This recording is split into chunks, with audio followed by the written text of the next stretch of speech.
Hey guys, and welcome back to this channel. In this video, I'll be showing you guys how you can grow a really big Romanesco plant and grow a garden. Now these are the new plants. So as you can see, I've grown a really big Romanesco plant here. And what I did was I added 4 sprinklers, actually maybe 5. I did 2 basic sprinklers. I did 3 basic sprinklers, 1 master, 1 godly, and 1 grandmaster sprinkler, and I left the game for about an hour. And when I came back, as you can see, my Romanesco plant grew to be very big and tall. So I'm just going to also favorite it so I don't accidentally harvest it. Let me just select the favorite tool to favorite the Romanesco. I think I have one more in here.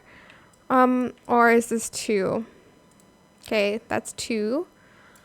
There should be one more. I think this is one more. Oh, but anyways, that is how you can make your Romanesco plant grow super big and grow a garden.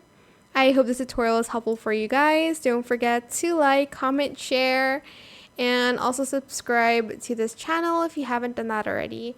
If you have any more questions about this video, just leave it in the comment section down below. I'll try my best to answer them all for you guys. And if you found this video helpful, please click that thanks button as well. That is it. Thank you so much for watching. Bye.